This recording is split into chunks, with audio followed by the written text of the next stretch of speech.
السلام عليكم، رجعنا بفيديو جديد والنهارده هنتكلم عن فيديو زي ما موجود في عنوان الفيديو، وهو اني اشتريت شاشه عرض او شاشه سينما حوالي 80 بوصه. ممكن تكبرها ل 100 بوصه او تقللها، وكل ما بتقلل طبعا كل ما الكواليتي بتبقى افضل. وكل ده اشتريته بحوالي 400 جنيه او 20 دولار. فلو عجبك الفيديو ما تنساش تحط اللايك، عشان لو لقينا كميه لايكات كتير على الفيديو زي ده هنعرف اللي عجبكم السلسله دي ونجيب حاجات رخيصه ونجربها معاكم. فيلا نبدا الفيديو.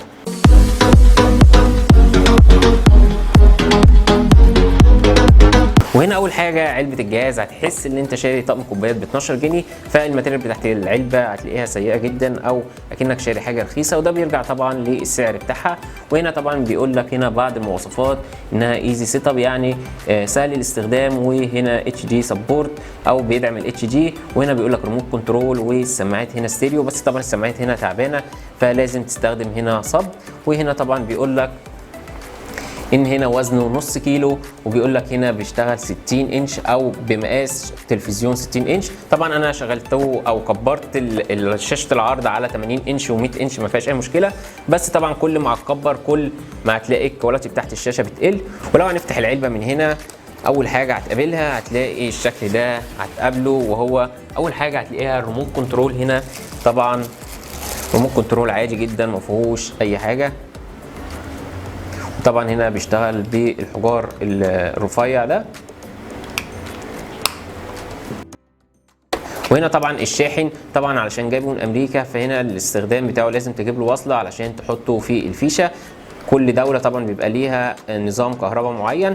وهنا برضو عندك الاطراف دي علشان لو عاوز توصله من التلفزيون على طول، يعني لو بتلعب بلاي ستيشن ولا حاجه ممكن تحط ده في التلفزيون وتوصله بالجهاز وتلعب انت واصحابك على شاشه كبيره.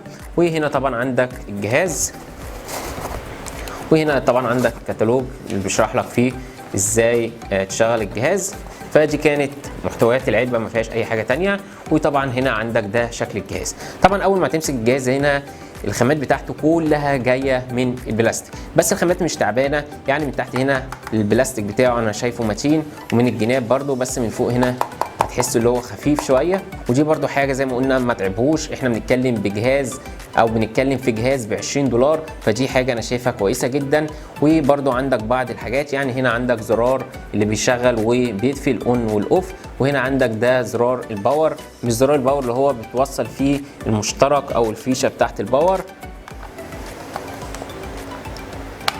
ومن الجناب هنا عندك علشان لو عايز تحط فلاشه، وهنا برضو علشان توصل بالصب، لان زي ما قلنا هو هنا بيقول لك دي سماعات ستيريو، بس طبعا الصوت واطي جدا وهنشوفها في الفيديو.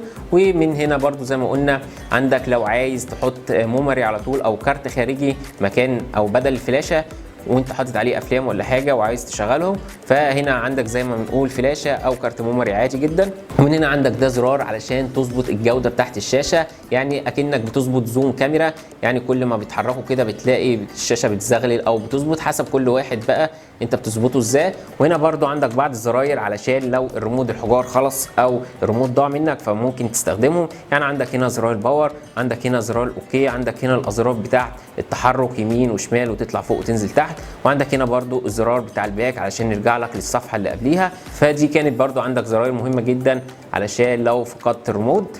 وطبعا هنا عندك من تحت علشان تثبيت الحامل، يعني بتجيب حامل وبتثبته هنا. فالجهاز انا شايفه كويس جدا على السعر بتاعه، وانا شايفه اقل من 500 جرام، يعني الوزن ده ما يجيبش 500 جرام، مش هيجيب نص كيلو. هنا هتلاقيه بتاع 300 جرام او اقل من 300 جرام كمان. فالجهاز صغير على قد كف ايدك، فهنا انا شايف الجهاز كويس جدا على السعر بتاعه. وهنا طبعا احنا طلعنا من اوضه الاستوديو طلعنا بره علشان نقدر نعرضها باكبر حجم ممكن، وطبعا ممكن تكبرها، وده يعني مش هتقدر تشوفه بنفس حجم الجوده او بنفس الجوده اللي احنا شايفينها. طبعا الكاميرا بتقلل الجوده شويه عن الطبيعه. واول ما بتفتح هنا التطبيق زي ما قلنا بتلاقي هنا الميوزك او الموفيز او الفوتو، يعني عامه الصور والافلام اللي عندنا. وهنا مثلا لو هنخش على السيتنج هتلاقي الدنيا سهله برده ما فيهاش اي مشكله. هنا اللغه، وهنا بيتكلم برده عن الاضاءه، وهنا التباين ما بين الابيض والاسود. فدي حاجات سهله انت ما تلعبش فيها، يعني دي ممكن تخليها 50 كانت 40. وبرده لو هنرجع بقى نشوف الافلام عندنا مثلا اللي احنا حاطينها، تختار مثلا اي حاجه، مثلا لو هنختار هنا تمام. هنا طبعا زي ما انتم شايفين هنا الجوده انا شايفها ممتازه جدا على الطبيعه، سواء بتتفرج او بتلعب او بتعمل اي حاجه. وده بالنسبه لحجم الشاشه عندنا بالنسبه لجسمي، يعني شايفين طبعا الحجم انا شايفه كبير جدا، يعني هنا انت معدي ال 100 بوصه، فانا هنا شايفها ممتازه جدا في حوار الحجم او الكبر، والجوده برضو انا شايفهم ممتازين جدا. وهنسيبكم مع بعض من الفيديو علشان تشوفوا جوده الصوره.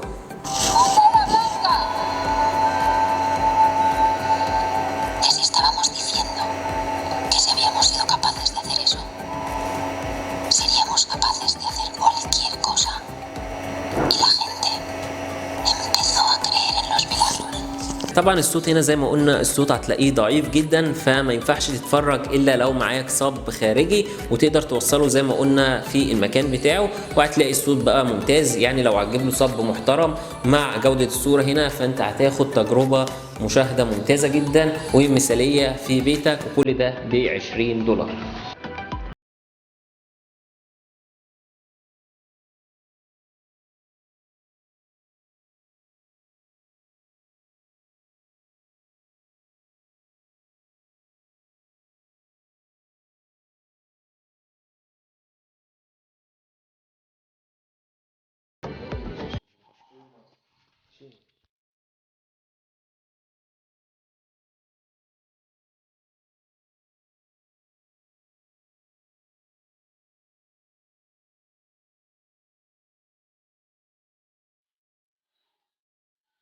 من الاخر انا شايف الجهاز ممتاز جدا على السعر بتاعه. $20 على جهاز زي ده هيبقى ممتاز جدا. ممكن لو عندك تجمع اسري ممكن تستخدمه، هيبقى ممتاز جدا. وطبعا زي ما قلنا لو انت ليك حد في امريكا هتشتريه ب $20، لكن لو هتشتريه من امازون هتلاقي طبعا الجمارك والكلام ده هتلاقيه غالي معاك. لكن الاحسن زي ما بقول لك ان لو ليك حد بره يجيبه لك وهو جاي. فالجهاز كان ممتاز جدا. فدي كانت تجربه سريعه للجهاز. فلو عجبكم الفيديو ما تنساش اللايك والاشتراك، واشوفكم الفيديو الجاي. سلام.